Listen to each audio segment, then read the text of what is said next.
Alors pour première intervention, première conférence de la journée, nous allons parler un petit peu de la doctrine de l'Église quant au rapport entre l'Église et l'État.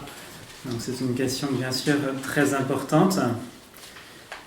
Nous allons commencer en partant un petit peu de ce que nous dit la révélation sur le sujet.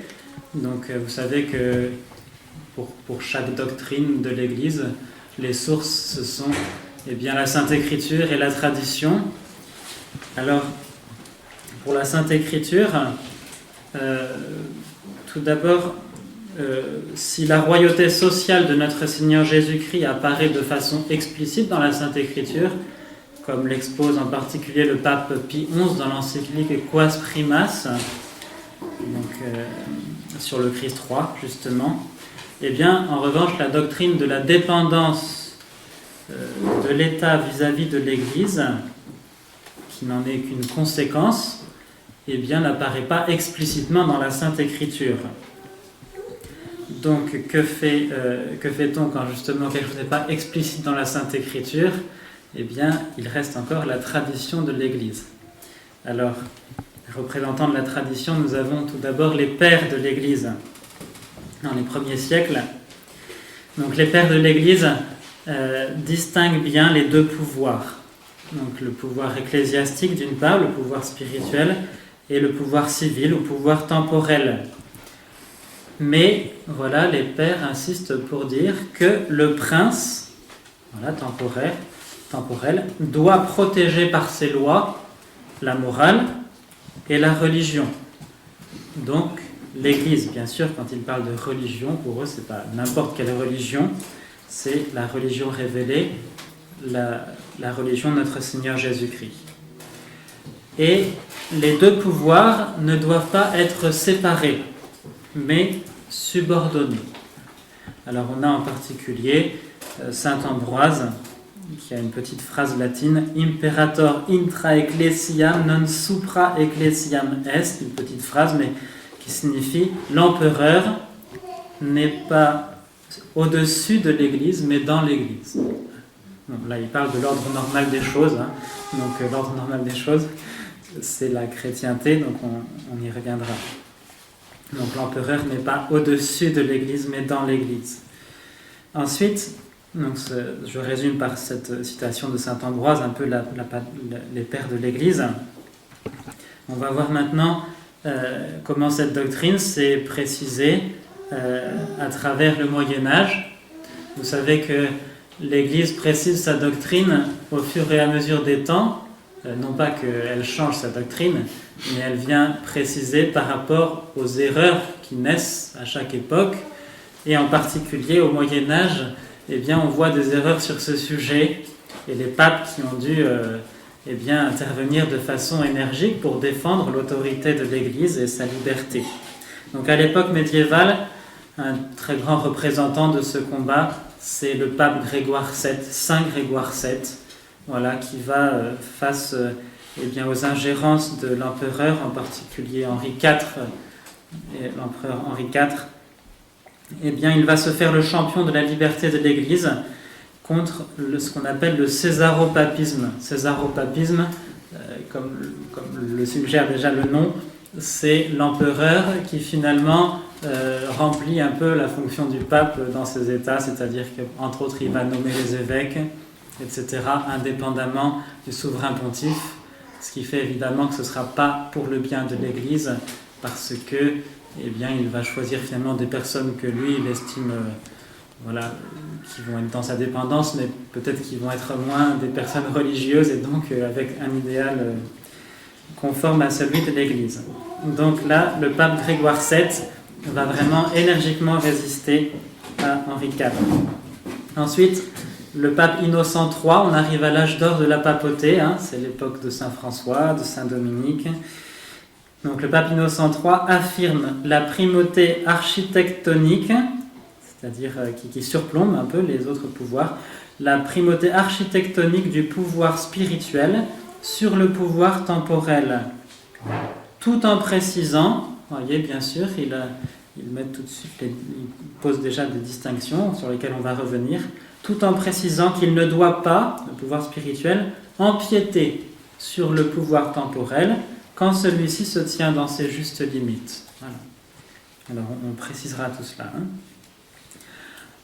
Un peu plus tard, donc là on arrive un petit peu à la fin de l'âge d'or de la papauté, c'est Boniface VIII.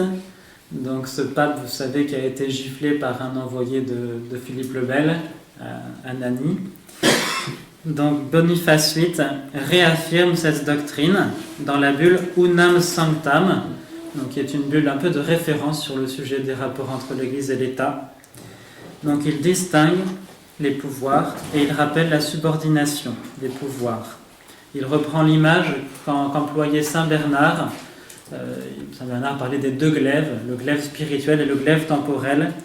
Et le pape dit, il convient que le glaive soit sous le glaive, l'autorité temporelle soumise au pouvoir spirituel. Encore une fois, on va préciser. Donc la doctrine, ici, déjà on voit une continuité entre les pères et le Moyen-Âge. Et puis, maintenant on arrive à l'époque un petit peu, ce que j'appelle l'époque moderne, donc à partir du protestantisme. Donc le protestantisme, vous savez, c'est en particulier révolté contre l'autorité de l'Église, l'autorité pontificale, c'est un petit peu ce qui le caractérise. Et alors à cette époque, j'ai surtout deux grands théologiens qui sont aussi deux grands cardinaux. Donc ici, il ne s'agit pas ici d'un enseignement pontifical, mais ça représente bien quand même la pensée de l'Église à l'époque. Le cardinal Cajetan qui dit ceci: « Le pouvoir de Saint-Pierre comprend le pouvoir de commander à tous les royaumes et à tous leurs chefs en vue du royaume des cieux. » Donc vous voyez cette précision, en vue du royaume des cieux, qu'on va expliciter plus tard. Ensuite, Saint Robert Bellarmin, à la même époque, à peu près, le pontife en tant que tel, alors voilà, là il précise bien, le pontife en tant que tel ne possède de manière directe aucun pouvoir temporel, mais seulement un pouvoir spirituel. Cependant, en raison de ce pouvoir spirituel, il possède un pouvoir indirect et suprême dans les matières temporelles. C'est-à-dire, bien que si pour le bien spirituel, il y a nécessité de s'ingérer dans le domaine temporel, parce qu'il y a un lien de toute façon entre les deux, bien dans ce cas-là, l'autorité civile devra bien sûr tenir compte des directives du souverain pontife, de l'Église. Et là, ça va très loin, puisque il explicite que le souverain pontife pourrait en venir à déposer des souverains. Et à l'époque, justement, Saint Pie V va déposer Élisabeth d'Angleterre en 1570, qui avait fait triompher, entre guillemets, l'anglicanisme. Dernière parole de Saint Robert Bellarmin: le pouvoir spirituel peut et doit réfréner le pouvoir temporel selon toute la mesure et toute l'étendue qui lui semble nécessaire, pour sa propre fin spirituelle. Donc ça, c'était surtout suite au protestantisme. Deuxième erreur aussi, c'est le gallicanisme. Donc vous savez, le roi Louis XIV qui va proclamer les 4 articles gallicans de 1682, dont le premier article posait en principe l'indépendance de l'État vis-à-vis de l'Église et niait le pouvoir indirect du pape en matière temporelle. Donc la négation finalement de tout ce qu'on vient de dire. Et là, c'est le pape Alexandre VIII qui intervient et qui condamne. Alors il n'a pas jeté l'anathème parce qu'il craignait un schisme, mais le Saint-Office par la suite a confirmé cette condamnation des articles gallicans. On en arrive à la Révolution. Donc à la Révolution, c'est surtout le laïcisme. On veut faire comme si l'Église n'existait pas, dans la société. Et donc là, je survole rapidement, ce serait trop long de détailler, mais on a plusieurs interventions encore des souverains pontifes. Donc on a Pie VI, par exemple, qui condamne la constitution civile du clergé. Bien sûr, là c'était carrément l'État qui remettait la main sur l'Église, qui voulait nommer les pasteurs, les curés, etc. Et puis les mettre à sa botte. Ensuite, on a Pie IX, Quanta Cura, le syllabus. Léon XIII dans Immortale Dei. Saint Pie X dans Vehementernos. Vehementernos, c'est la condamnation de la séparation de l'Église et de l'État en 1905. Et puis enfin, on a Pie XI avec Quas Primas, donc son encyclique sur Christ roi, où il évoque aussi certaines choses. Donc tous ces papes, après la Révolution, expriment la même doctrine, mais avec la prudence qu'exigent les circonstances, puisque on est dans une époque d'apostasie, les États se séparent de l'Église, et puis méprisent de plus en plus son autorité et limitent ses libertés. Alors, juste, voilà, on a pu voir un peu les différentes étapes de cette précision de cette doctrine. On peut dire à la fin de ce petit exposé qu'on est face ici à une doctrine qui est un dogme. Un dogme, c'est-à-dire une vérité qu'on ne peut pas remettre en question, sans être hérétique, ou ici plutôt proche de l'hérésie, parce que c'est un dogme, oui, mais un dogme qui n'a pas été défini solennellement. C'est-à-dire que c'est une vérité qui a été prêchée dans l'Église avec constance et un peu partout. Voilà. Donc c'est ce qu'on appelle le magistère ordinaire universel de l'Église, qu'on ne peut pas remettre en question. Voilà. Donc il reste simplement une définition solennelle éventuellement pour rendre cette vérité encore, donner à cette vérité une autorité encore plus forte. Alors j'en arrive maintenant à expliciter un petit peu les principes qui vont nous permettre maintenant de mieux comprendre cette subordination qui est évoquée entre le pouvoir spirituel et temporel. Alors il faut se rappeler tout d'abord, il faut remonter un peu loin, il faut remonter un peu à la création de l'homme et à la chute de l'homme. C'est-à-dire que, vous voyez, le bon Dieu aurait tout à fait pu nous créer en nous donnant la nature humaine, voilà, une intelligence, une volonté, voilà, une nature humaine, laissée à elle-même, et donc avec une fin naturelle. Alors quand on étudie un petit peu l'homme en philosophie, donc quand on se cantonne un petit peu au niveau naturel, eh bien on dit que la fin de l'homme, ça va être de connaître la vérité, de connaître Dieu, mais de le connaître à partir de ce qu'il peut voir autour de lui, à partir des créatures, donc avoir une connaissance de Dieu d'ordre naturel, voilà, et ça ne va pas plus loin. Donc on va avoir un certain épanouissement à connaître Dieu, à voir le monde à la lumière de Dieu, premier principe, mais on ne va pas plus loin. Or, ça c'est la révélation qui nous le dit, l'homme est appelé par Dieu à une fin supérieure, qu'on appelle la fin surnaturelle. C'est-à-dire que l'homme est appelé à contempler Dieu face à face dans l'éternité, et donc Dieu tel qu'il se révèle à nous, non plus tel que je peux le connaître à partir des créatures, etc., mais tel que Dieu se révèle à nous, c'est-à-dire, bien en particulier, les dogmes de la Sainte Trinité, voyez. Donc on contemplera la Sainte Trinité dans le ciel, voilà, et dans l'ordre purement naturel, on ne peut pas atteindre cette fin. Donc vous voyez, on a une sorte de double finalité, une finalité naturelle et une finalité surnaturelle.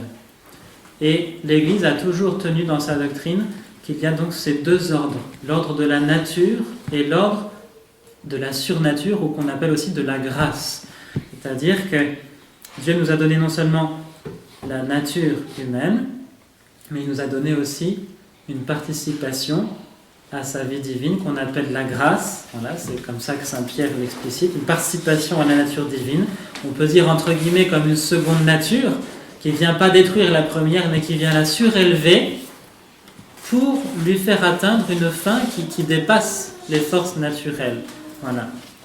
Donc ça, c'est comme cela que le bon Dieu a créé Adam et Ève. Il les a créés avec la nature, mais aussi avec la grâce, et donc cette vocation surnaturelle, voilà, de le contempler dans l'éternité face à face.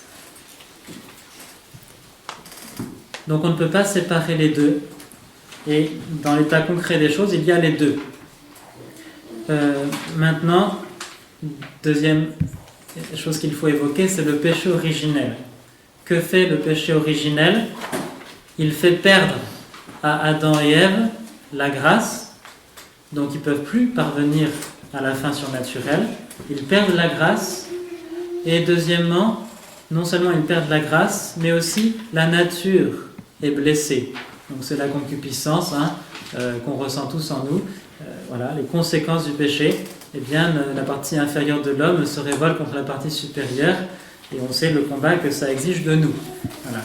Et donc, deux choses qu'il faut retenir.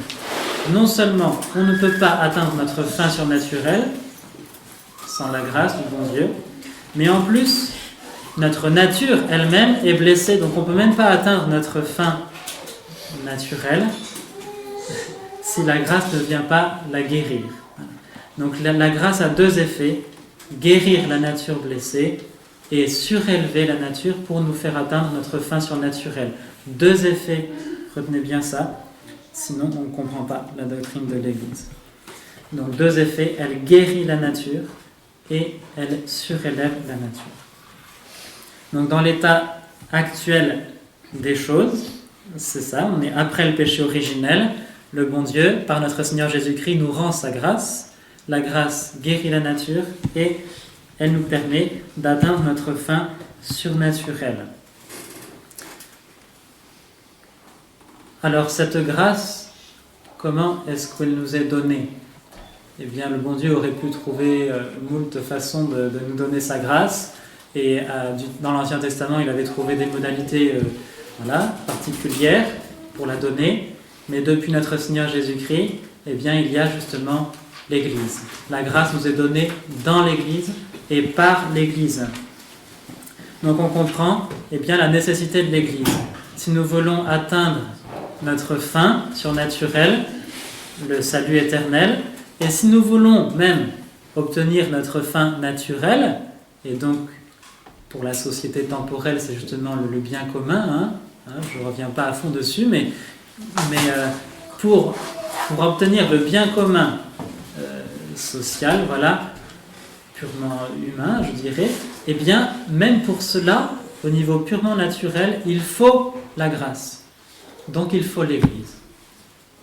C'est-à-dire que l'État, eh bien, ne pourra même pas atteindre parfaitement sa fin dans l'ordre concret des choses actuelles, depuis le péché originel et depuis notre Seigneur Jésus-Christ, sans l'Église, parce qu'il va lui manquer bien, la grâce. Donc vous savez, le bien commun qui est la fin de l'État, eh bien, consiste dans justement la vertu, la vie vertueuse, donc la justice, la bonne entente des citoyens, et puis la paix, tout cela. Eh bien, pour que ce soit parfait, il faut la grâce du bon Dieu.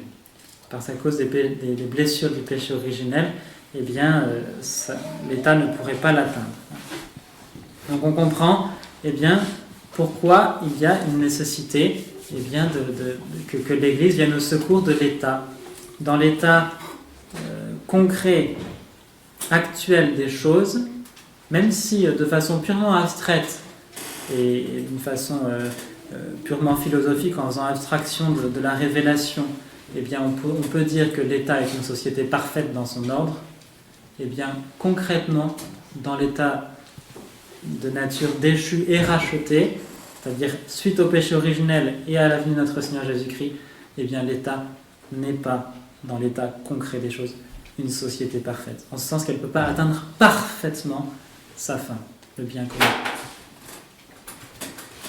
Alors vous comprenez que si on n'a pas bien compris ces principes-là, toute la doctrine des rapports entre l'Église et l'État s'écroule.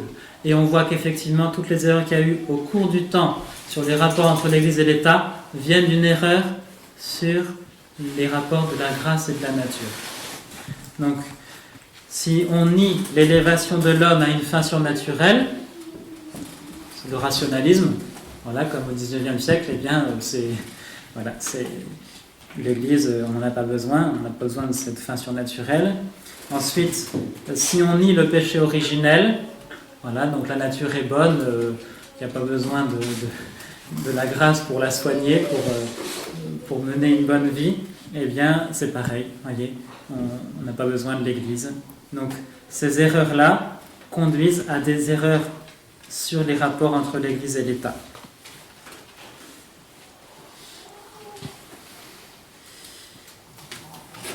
Voilà. Alors, je passe maintenant à un autre principe important. On peut dire, dans toute action, que la fin ultime qu'on se propose, eh bien, est le motif qui nous fait régler les fins intermédiaires. Voyez, si je veux aller à Paris, par exemple, ben je vais passer par telle ville, telle ville, telle ville, telle ville pour aller jusqu'à Paris. Mon but final, c'est Paris. Voilà. Eh bien, pour l'homme, quel est le but final ? C'est sa fin surnaturelle, donc c'est le ciel, et ça, il ne faut pas le perdre de vue. Pareil, si on le perd de vue, ben, on va se tromper. Par conséquent, eh bien, la fin de la société temporelle, le bien commun, lui-même n'est pas la fin ultime de l'homme, vous voyez. Et donc il faut aussi l'ordonner à plus haut. Il faut l'ordonner à sa fin surnaturelle. Et la subordination des fins, eh bien, a pour conséquence la subordination des agents. Voilà. C'est-à-dire que celui qui a la responsabilité de la fin ultime, à savoir le souverain pontife, voilà, eh bien le pouvoir temporel devra s'ordonner, voilà, à cette fin, donc il devra agir aussi dans une certaine dépendance vis-à-vis du souverain pontife. Voilà, donc c'est ce que dit explicitement saint Thomas d'Aquin dans son Du gouvernement des princes. Tous les rois de la chrétienté doivent se soumettre au pontife romain comme à notre Seigneur Jésus-Christ lui-même. C'est à lui que revient le soin de la fin dernière. C'est à lui que revient le soin de la fin dernière de l'homme. À lui que doivent se soumettre ceux que regarde le soin des fins intermédiaires. Et c'est par ces ordres qu'ils doivent être dirigés. Voilà. Donc ça, c'est le principe fondamental. Alors, je reviens un petit peu maintenant sur cette parole de saint Thomas. Il dit « Se soumettre au pontife romain comme à notre Seigneur Jésus-Christ lui-même ». Alors, ce qu'il faut bien comprendre, c'est que l'Église, c'est notre Seigneur Jésus-Christ continué dans le temps, on peut dire, hein, c'est ça. Parce que, encore une fois, par quel moyen notre Seigneur nous permet d'atteindre notre fin surnaturelle ? Par la révélation, donc la vérité, la prédication, hein, qu'il nous prêche, et par la grâce qu'il nous donne. Voilà. La vérité et la grâce. Hein, c'est ce que dit saint Jean, il est venu à nous plein de grâce et de vérité. Eh bien, notre Seigneur a ce double titre. Il nous donne la grâce parce qu'il est le souverain prêtre, il nous apporte la vérité, il nous conduit vers le ciel parce qu'il est le souverain roi. Voilà. Il est prêtre et roi, notre Seigneur Jésus-Christ. Eh bien, dans l'Église, on retrouve ce double pouvoir. C'est le pouvoir sacerdotal, c'est le pouvoir d'ordre. Par le pouvoir d'ordre, eh bien, les pasteurs nous communiquent la grâce. Et ensuite, le pouvoir de juridiction qui nous mène, nous conduit dans la vérité. Et dans le pouvoir de juridiction, on a en particulier le pouvoir de magistère de l'Église. C'est justement, eh bien, ce pouvoir de définir les vérités pour que nous la connaissions avec certitude. Donc l'Église continue, à travers le pouvoir d'ordre et de juridiction, eh bien, à nous apporter la grâce et la vérité dont nous avons besoin pour atteindre notre fin surnaturelle. Donc les princes temporels ne doivent pas faire abstraction de cet état de fait. Et par conséquent, eh bien, ils devront se subordonner au pape, comme à notre Seigneur Jésus-Christ, dans la mesure où c'est justement le souverain pontife qui est à la source du pouvoir d'ordre et de juridiction. Alors, deux précisions. Alors, qu'on va détailler ensuite à travers l'explicitation de saint Thomas. Le prince, même s'il est sous le pontife romain, reste prince. C'est-à-dire qu'on va voir qu'il n'y a pas confusion. Il y a subordination, mais il n'y a pas confusion des deux sociétés et des deux pouvoirs. Voilà. Donc, il ne faut pas concevoir le prince comme un sujet du pape, comme si le pape était souverain absolu, temporel, et puis le prince son représentant, ou son... Voilà, c'est pas du tout ça. Et deuxième chose, le pouvoir du pape porte directement sur les choses spirituelles et seulement indirectement sur les matières temporelles, dans la mesure où il s'agit de les ordonner aux choses spirituelles. Voilà. Alors, saint Thomas explicite cette doctrine à travers deux analogies. Voilà. Deux analogies qui vont nous aider à mieux comprendre ce rapport des deux sociétés, des deux pouvoirs. Alors la première analogie, saint Thomas nous dit « Le pouvoir séculier est soumis au pouvoir spirituel comme le corps est soumis à l'âme. » C'est une analogie. Alors on va voir sous quels aspects. Donc, l'âme est plus noble que le corps, les biens spirituels sont plus nobles que les biens temporels, et les biens temporels doivent être ordonnés aux biens spirituels. Voilà, donc il y a cette hiérarchie. Ensuite, de même que l'âme et le corps se complètent, ainsi le pouvoir spirituel et le pouvoir temporel se complètent aussi pour donner naissance à l'ordre social chrétien. Donc il faut tenir les deux. Voilà. Les deux doivent être unis, comme le corps et l'âme doivent être unis pour qu'il y ait un homme. Voilà. Si vous séparez l'âme du corps, eh bien ça va pas marcher droit. Ensuite, de même que le corps vient des parents et l'âme directement de Dieu, ainsi le pouvoir temporel procède du droit naturel, tandis que le pouvoir spirituel procède immédiatement de Dieu. C'est notre Seigneur Jésus-Christ qui a institué l'Église et le pouvoir dans l'Église directement. Voilà. C'est pas notre Seigneur Jésus-Christ qui a choisi les rois de tous les États, etc. directement, mais il le fait à travers les dispositions de nature, les circonstances de temps, de lieu, tandis que pour le pouvoir dans l'Église, c'est notre Seigneur Jésus-Christ qui lui-même l'institue directement. Voilà. Ensuite, de même que la séparation de l'âme et du corps provoque la mort de l'homme, ainsi la séparation des pouvoirs temporels et spirituels signe l'arrêt de mort de la société chrétienne. Alors là, c'est là qu'il faut préciser les limites de l'analogie. C'est-à-dire que si vous séparez le corps de l'âme, eh bien le corps il tombe en poussière, il disparaît, il ne reste plus rien. Voilà. Mais si vous séparez l'Église de l'État, l'État n'est pas pour autant complètement éradiqué. Voilà. Il pourra y avoir quand même un certain État sans l'Église, mais il ne pourra pas atteindre sa perfection. Voilà. Il ne pourra pas avoir un bien commun qui soit vraiment parfait, parce que justement, comme on l'a vu, il lui faut la vérité, il lui faut la grâce que lui apporte l'Église. Voilà. Donc il y a limite de cette analogie. Ensuite, deuxième analogie qu'évoque saint Thomas d'Aquin, il dit que l'Église informe l'État comme la charité informe les autres vertus. Alors quelques précisions sur le sujet. Donc on peut pratiquer différentes vertus, vous voyez, la patience par exemple, l'humilité, etc. Mais que fait la charité par rapport à ces vertus? La charité, c'est l'amour de Dieu, voilà, l'amour surnaturel de Dieu. Eh bien la charité va nous pousser à pratiquer ces vertus, et elle va aussi être la fin de la pratique de ces vertus, parce qu'en pratiquant ces vertus, je vais grandir dans la charité, je vais aimer davantage le bon Dieu. Donc on voit, la charité a un influx sur les vertus, elle va leur permettre d'être parfaites, et elle va les surélever, les rendre vraiment surnaturelles, ce sont des vertus surnaturelles. Voilà. Donc elle va les perfectionner. Voilà. Mais par contre, ce n'est pas la charité qui définit ces vertus. La charité n'est pas toute vertu. Les vertus gardent leur identité.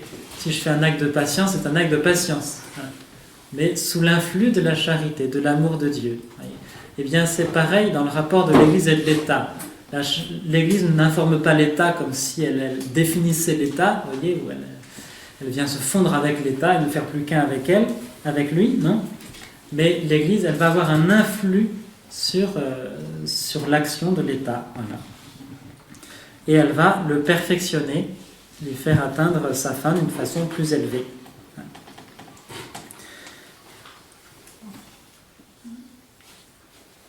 Voilà. Et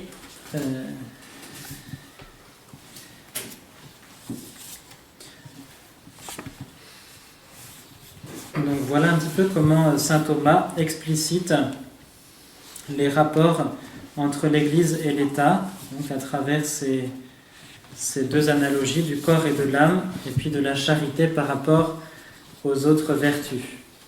Alors, je vais maintenant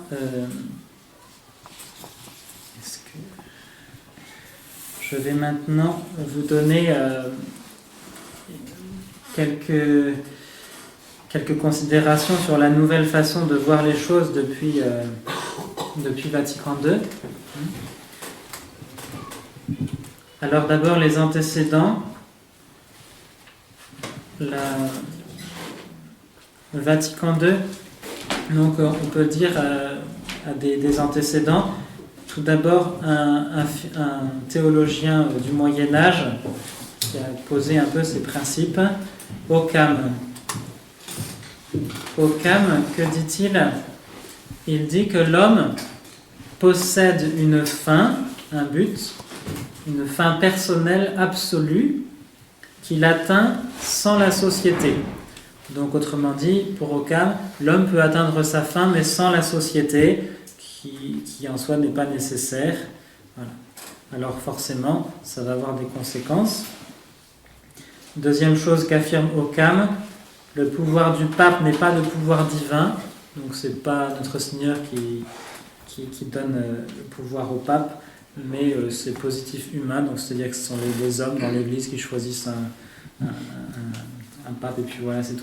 Donc dans la doctrine de l'Église, bien sûr, il y a une élection du souverain pontife, mais ce ne sont pas les hommes qui donnent le pouvoir au pape, c'est vraiment l'institution de notre Seigneur Jésus-Christ qui passe de Saint Pierre au successeur de Pierre à travers les siècles. Et c'est pour ça que les cardinaux ne peuvent pas ensuite déposer le pape, a priori, ils n'ont pas ce pouvoir de déposer le pape, parce que c'est une autorité de droit divin. Ensuite, aussi Occam dit que le pape n'a aucun pouvoir sur la société temporelle, donc même pas pouvoir indirect. Ensuite, deuxième philosophe, Maritain, beaucoup plus récent. Donc Maritain dit que la société est pour la personne. Donc, vous voyez, il y a un petit... Ordinairement, en philosophie politique, on dit que la personne est membre de la société et qu'elle doit travailler au bien commun de la société, vous voyez, et elle-même va trouver son bien dans le bien commun de la société en s'y ordonnant. Et là, Maritain renverse un peu le rapport. Le bien commun est finalisé par la liberté personnelle. L'État comme l'Église, par conséquent, qui sont deux sociétés, sont ordonnés à la liberté de conscience. L'État aussi n'est pas subordonné à l'Église, mais les deux exercent l'un sur l'autre une causalité réciproque, de façon à composer ce que Maritain appelle le royaume, c'est-à-dire une société où la valeur suprême n'est plus le droit ou la justice, mais la tolérance. Et c'est ce qu'il appelle la nouvelle chrétienté. Donc nouvelle oui, mais chrétienté non. Alors maintenant Vatican II en fait est héritière surtout de ce que dit Maritain. donc qui a eu une influence sur le concile. C'était un philosophe qui était puissant et puis qui avait dit de très bonnes choses, mais qui, à côté de ça, a beaucoup déraillé, surtout dans la politique. Et donc Vatican II reprend un peu ces choses. Donc deux textes, Dignitatis Humanae, le texte Dignitatis Humanae, où le Concile affirme la transcendance de la personne humaine par rapport à la société. On voit encore cette insistance sur la personne qui est vraiment mise au-dessus de la société, que ce soit l'Église ou l'État. Dans le texte de Gaudium et Spes, la personne n'est plus cause matérielle, c'est-à-dire membre de la société, mais cause finale de la société. Donc la société doit s'ordonner à la personne. Voilà. Donc c'est la conséquence, c'est donc ceci: toute société, civile ou religieuse, est ordonnée à la liberté de la personne. Alors dans cette optique-là, que devient l'Église ? Elle devient le signe et la sauvegarde du caractère transcendant de la personne humaine. Voilà. Donc de la dignité humaine, c'est le refrain de Vatican II. Or, cette dignité, c'est une dignité qui, a priori, n'est pas spécialement d'ordre surnaturel, mais plutôt d'ordre naturel. Et par conséquent, l'Église, si sa fin, c'est justement de mettre en relief la liberté de la personne humaine, ou sa dignité, ça ne dépasse pas l'ordre naturel. Donc l'Église est rabaissée, à l'ordre naturel. Donc, l'ordre surnaturel dont on a parlé s'écroule. Et si l'Église est rabaissée à l'ordre naturel, on ne voit plus pourquoi l'État, qui est aussi une société d'ordre naturel, devrait se soumettre à l'Église. Par conséquent, s'il n'y a pas de subordination, on peut séparer les deux. Voilà, on peut séparer les deux. Chacune va agir sur le monde à sa façon, mais pas nécessité de les ordonner l'une à l'autre. Donc, quelques paroles. Le cardinal Ratzinger: l'Église coopère avec le monde pour construire le monde. Vous voyez comment on a décroché un peu de la fin surnaturelle. L'Église coopère avec le monde pour construire avec le monde. Donc si on ramène, si on fait une erreur, encore une fois, sur la nature et la grâce, la fin naturelle et la fin surnaturelle, tout s'écroule. Le pape Paul VI: l'Église n'est pas faite pour dominer, mais pour servir. L'Église ne vous demande que la liberté. Donc ce sont les propos un petit peu des pasteurs aujourd'hui. Donc on comprend dès lors pourquoi, suite au Concile Vatican II, il y a eu toute cette campagne pour demander aux États catholiques de supprimer de leur constitution justement ce premier article comme quoi la religion catholique était la religion de l'État, etc. Donc dans beaucoup de pays, et Monseigneur Lefebvre le regrettait bien sûr beaucoup. Je me rappelle qu'en Colombie, je crois, il y avait eu un discours de l'envoyé du Saint-Siège qui était un discours de franc-maçon, et le discours du président de Colombie était au contraire le discours d'un catholique. Et on regrette vraiment de faire ça, mais bon, puisque... Voilà. Alors je termine par donc, une petite conclusion pour bien voir ce que fait l'Église par rapport à l'État, pour bien comprendre cette subordination, encore une fois, indirecte dans les matières temporelles de l'État vis-à-vis de l'Église. Donc c'est parce que l'Église ordonne à la fin surnaturelle et qu'elle soigne aussi les blessures du péché originel. Par conséquent, elle va permettre à l'État d'atteindre sa fin, le bien commun, et plus que ça, elle va élever les hommes à leur fin surnaturelle. Et donc forcément, le chef d'État, il ne peut pas nier cet état de fait que ses sujets sont appelés non seulement au bien commun, mais ils sont appelés à une vocation surnaturelle. Par conséquent, le chef d'État doit pas perdre ça de vue et donc dans la mesure même pour atteindre cette fin, se soumettre aux directives du souverain pontife ou de l'Église. Alors, quelques applications pratiques maintenant dans un état justement normal des choses, des rapports entre l'Église et l'État. Que doit faire l'État, que doit faire l'Église? Alors, l'État, d'abord. L'État est censé promouvoir la religion, rendre à Dieu un culte public, parce que l'État, enfin la société humaine, est une créature de Dieu, voilà, au même titre que les individus. Voilà, et donc, les individus doivent rendre un culte privé, et l'État doit rendre un culte public à Dieu. Et l'État doit aussi, bien sûr, veiller à la moralité publique. Ensuite, l'État doit protéger la vraie religion et, en conséquence aussi, empêcher le développement des fausses religions. Monseigneur Lefebvre disait seule la vérité a des droits. Et c'est vrai parce que si on laisse se développer des fausses religions, eh bien les âmes vont se détourner de leur fin surnaturelle de Dieu. Et voilà. Et en plus, ce sera au détriment de l'État par contre-coup, voilà, puisque les hommes ne vont plus vivre selon la vertu.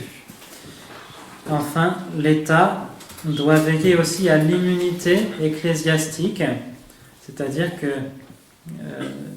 donc dans une certaine mesure, l'Église doit avoir une certaine liberté d'action. Et donc autrefois, par exemple, il y avait le privilège des clercs qui faisait qu'ils échappaient un petit peu aux instances civiles, etc., parce que justement, ils étaient jugés par l'Église, voilà, qui s'occupait elle-même de régler ces choses. Et puis l'État doit confirmer par ses lois celles de l'Église. Donc là, c'est très important, bien sûr. Je prends un exemple concret, mais vous voyez, si l'Église demande d'aller à la messe le dimanche et que l'État supprime le dimanche, le congé du dimanche, par exemple, que sais-je, ça ne va pas faciliter voilà, aux hommes l'observation des lois de l'Église et donc aussi leur salut. Voilà. Donc l'État doit tenir compte de ça et il doit se régler sur ces dispositions de l'Église. Vous voyez, parce que là, il y a un bien spirituel et donc on va régler aussi l'ordre temporel en fonction de ce bien spirituel. Voilà. Donc ça, c'est normal. Les devoirs de l'Église maintenant. Donc elle doit s'occuper des choses spirituelles, des choses temporelles seulement dans la mesure où cela est nécessaire en vue des premières. Et donc l'Église doit aider l'État à atteindre sa fin propre. Donc, c'est-à-dire une société où règne la vertu, la justice, la charité, la paix. Donc c'est quand on lit les encycliques sociales, par exemple, de Léon XIII, eh bien on se rend compte que il dit c'est pas la peine de chercher des solutions dans des doctrines hétérodoxes. Il dit la solution à la crise de la société, c'est justement la justice, la charité, etc. Et là, l'Église a un grand rôle à jouer parce qu'à travers sa prédication, à travers les sacrements et tout ça, elle va nous aider à pratiquer la justice. Donc il ne s'agit pas d'éliminer les classes de la société, mais il s'agit que les patrons soient justes, que les ouvriers soient justes.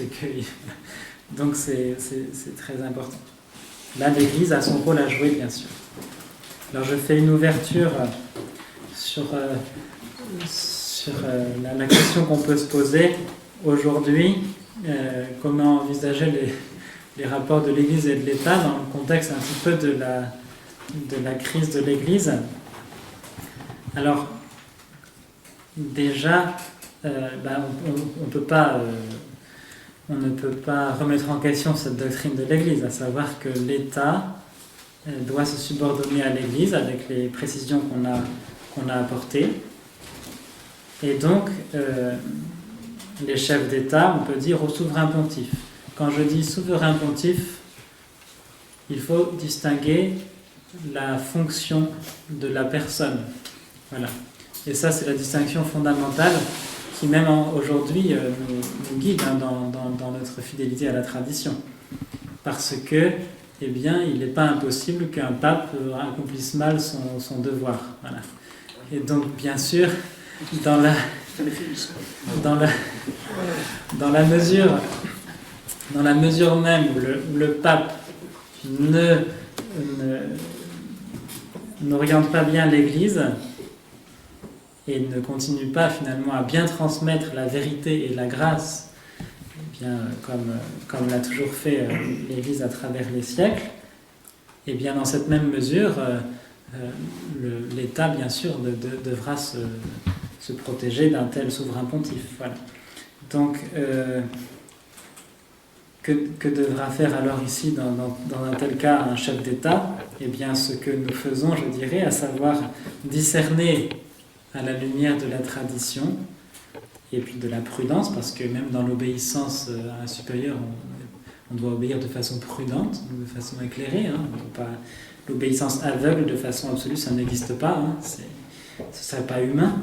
Donc il faut, à la lumière de la tradition et par l'exercice de la prudence, eh bien, les chefs d'État devront éviter les mauvaises influences des mauvais pasteurs et pour ne pas suivre leurs directives dans la mesure où elles vont à l'encontre du bien de l'Église et par contre-coup de la société civile.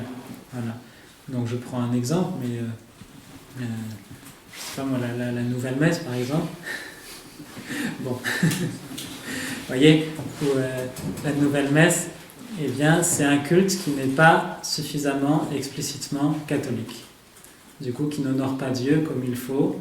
Et il y a vraiment on est allé à l'encontre de la tradition de l'Église par cette institution. Et là, le souverain pontife a abusé de son pouvoir et de ses droits en faisant cela.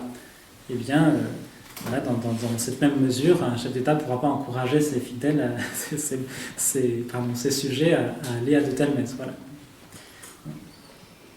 Alors après, ce qui est certain, c'est que il faut toujours, malgré tout, recourir au bien que nous apporte l'Église, donc la vérité et la grâce. Voilà. Et donc pour recourir à la vérité et la grâce, eh bien, on s'adressera aux pasteurs qui justement transmettent fidèlement cette vérité, cette grâce, donc selon la tradition. Voilà. Après, pour les questions plus pratiques encore, je serai pour l'instant assez sobre parce que c'est vrai que c'est difficile de voir comment aujourd'hui, par exemple, un chef d'État pourrait ou devrait faire des